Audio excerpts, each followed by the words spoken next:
How are you? Good, thank you so much. Really happy to perform. This album, it's been out for a couple of weeks. It's even in that short time, it's having its moment. It's having a big moment, and a lot of people are connecting to it and with it. When did you know for yourself, like, yeah, that's going to happen? It's going to connect, or did you know? Ooh, I didn't know. I think that's kind of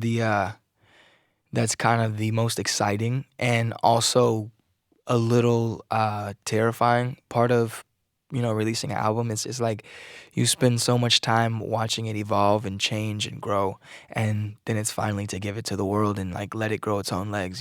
So and you never know how people are gonna take that. But it's been really cool to see like a really good response. Have you been reading the reviews about you? I try not to. Okay, well, let me tell you this. Every review, from the official ones by music reviewers and the unofficial ones in the social media world, talks about Miguel, this guy with like uber confidence. He's uber comfortable. Did you come by that naturally, or are you comfortable? I mean, I see a really comfortable guy sitting here, and you're uber confident on stage. But are you that guy? I think at this point in my life, I'm the most confident and I would say sturdy. That's probably the best word, sturdy. And maybe it's that I've had time to really spend with myself to figure out, why I am the way I am or why I think the way that I do. And with more reason, I suppose that there's a lot more, there's the decisiveness, the level of decisiveness is different. So maybe that's what How so? comes across. I mean, you've already answered the questions. You're not doing things just kind of, there's reason and purpose behind your actions. And I think it's a very, very empowering feeling, and I think that's what Wildheart is about. That's not what I think. That's what Wildheart is about. It's the dialogue of realizing where you stand in the world, what you believe, what you're willing to sacrifice, taking the time to figure those things out for yourself, and letting that be the basis of your decisions. And I think when you're true and when you're honest with yourself, in that way, it frees you to make decisions that resonate with who you are. And that's what brings happiness. I don't mean to be ageist. I mean, you're 29. It's a time, it's an age for a lot of people where they're trying to figure it all out. The long game, personally, professionally, who they are, that decisiveness. How'd you come to that? I think for me, it'll probably be a never-ending journey, and I think for everyone, it's a never-ending journey. But like you said, I'm 29, so I don't know all this shit, But you're figuring it out.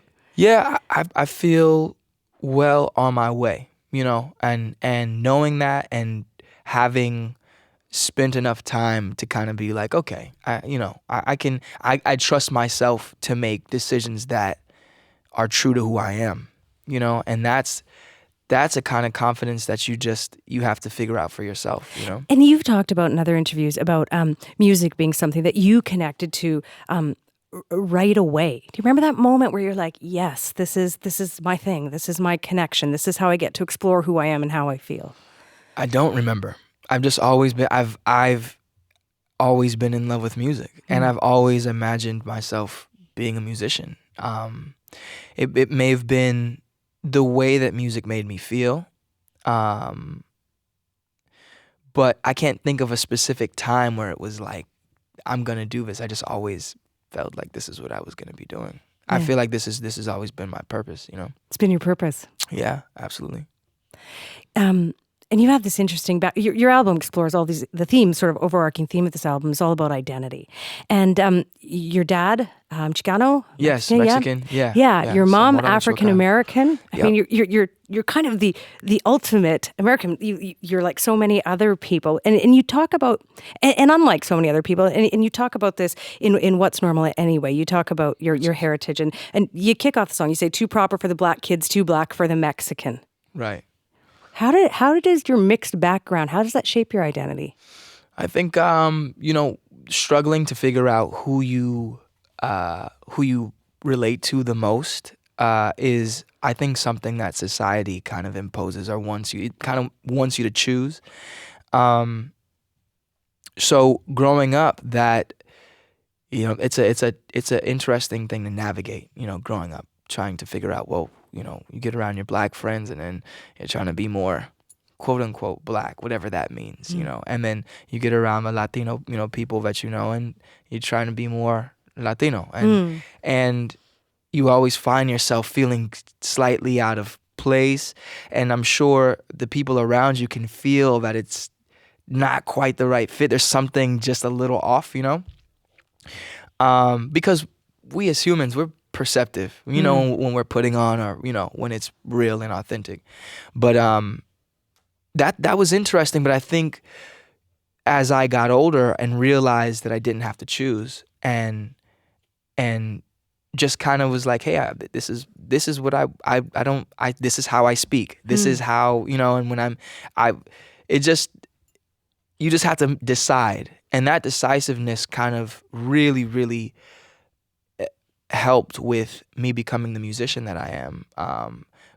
Because in the same way, I don't feel like I have to choose, to be stereotypically one, or create a certain genre of music. I think genres are just like a lot of the categories in society. They're there for businesses. It's really for marketing. You know what I'm saying? It's a way for people to find you or find how to get to you.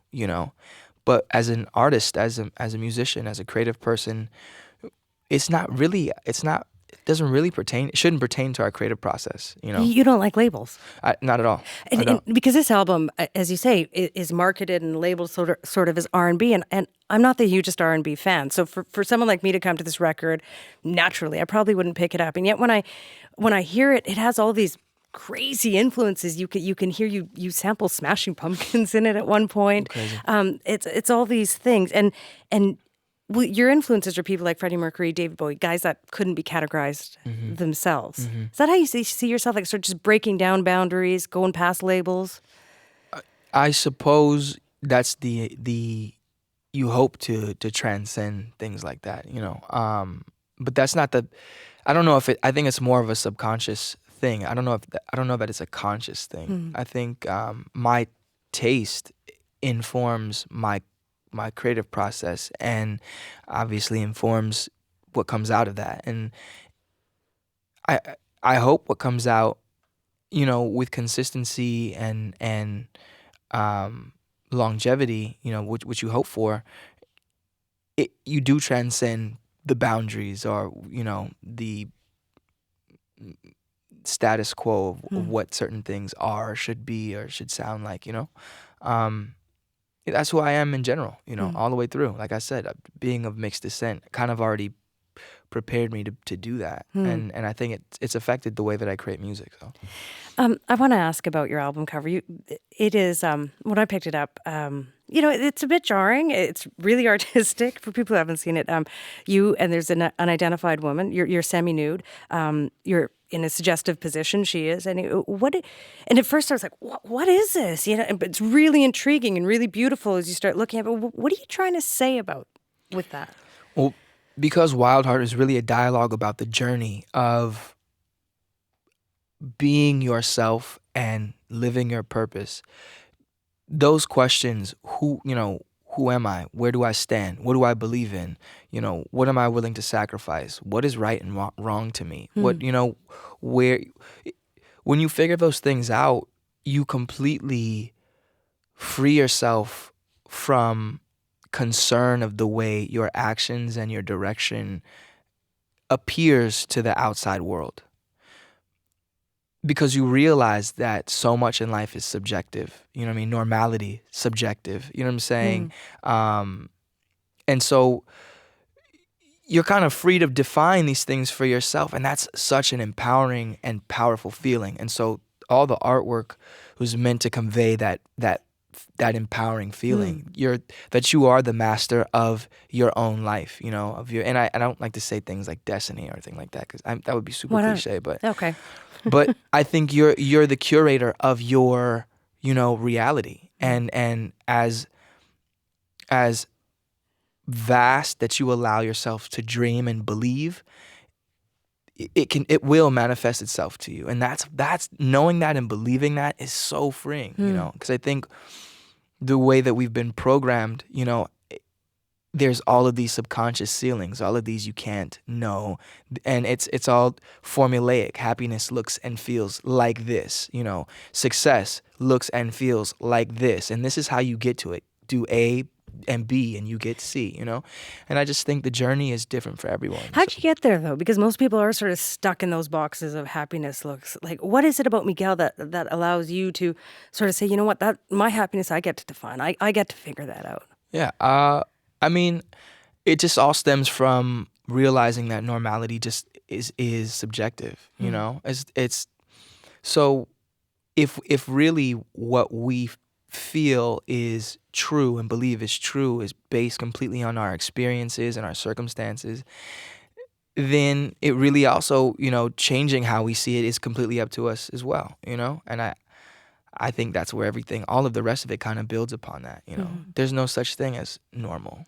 So it's like just be and do what you feel. And genuine. Yeah, what you feel is right, you know, what you believe is right, you know? Is that hard for you, though, as an artist, and not to belabor the point of the art, but in the music as well, to if we use the cover as an example, you know, some people might see that woman being dominated, submissive, faceless. And the lyrics can kind of be heard in many different ways in this album. Are you conscientiously, as you're trying to be provocative? Yeah, you're trying to be provocative. I think that's a subconscious thing. Okay. Yeah. But are you? I enjoy when I hear things that are provocative. You know what I'm saying? So it might be something that I like that. You know. So And you're not worried about alienating your audience. You're just like, I'm being me. Take it or leave it. Worry is not like the word. I want to bring my fans with me. You know, I do want them to come with me on the journey. More so in the dialogue of what this album begins with me and my fans. You know, this album is not just music to me. It really is about that conversation because I want people to come see me live. And then that's the moment when I can have the conversation that we're having now about what is, you know, what Wildheart is and that I believe everyone is wild-hearted, you know, and it just takes, you know, time with yourself to figure out, you know, what direction your wild heart wants to take you, you know. That's what this is about. So I suppose being provocative and all of that, it's a subconscious thing that speaks to my taste, but it doesn't have much to do with the bigger purpose, you know. It's just a part of, that's just my personality. Yeah. You know? And you've spoken about the importance of shrouding your beliefs in the concept of sex and love. Yes. What does absolutely. that mean? A lot of my conversations about, you know, love and lust with my aspirations and my dreams, I write them in the context of love and lust with a woman, you know, or, you know, a romance. Because overall, love is the most, you know, it's the most relatable, sought out and sought after emotion, you know. I don't know if it would be emotion, but you know what I'm saying. Yeah, feeling. Exactly, feeling. So it's the biggest net that I could cast, you know. And so that, I mean, it makes the most sense to me. But you make love songs, but they're also sexy, sexualized sex songs. And we don't, well, maybe I'm wrong, but I don't think we hear that as much anymore in sort of commercial music. People seem to be a bit more clinical, and they'll talk about love in sort of clinical ways and not in these really sort of sexy ways. Righteous. Thank you. Was that intentional? Like when you talk about it all being sort of in this, under this umbrella of love, where does sexy and sex and all that fit in for you? So I mean, there is love and lust in your, you know, in how you dream. You know, when you really, really find what it is you love, it consumes you, and you want to consume it, and it is very much that you build a relationship with your aspirations, and it feels very much like, you know, you're lusting for life, and that is the sexy. I mean, it's not, every song is not, you know, about my aspirations, but a lot of them are, you know, ones that I write about love or lust. Like Flesh on this album is very much the dynamic of like wanting to be consumed and consume, your dreams and your aspirations. But there's an awesome duality there too that also reflects my personality and the way that I love and physically and emotionally, So I get to, the great thing about music is that you get to do all of that at once, and leave it to your fans or the audience to kind of interpret it however appropriate to them, so. I want to ask you about Coffee, what you're playing today.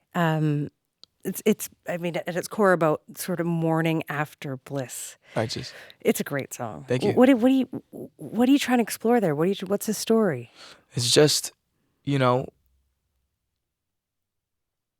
it was, I've said this before, it's like it's supposed to be a beautiful blur. It's a description of a beautiful blur of a night. It's like lust, encouraged by vice, but like rooted in real connectivity. It's like when you meet someone at a bar that you weren't expecting to, and they like share the same humor and are into the same movies, and somehow you've, I don't know, have something in common by the way you grew up, and you just kind of, the night goes and progresses, and you have tequila or whiskey, and you're laughing, and you end up at the beach, and you know what I'm saying? And somehow it just becomes this adventure, and you wake up in the morning, and it's like, wow, like that really happened, And that was, it's those experiences in my life that I was trying to, fit into a song, and that's that's the song. It's sort of lingering in the morning.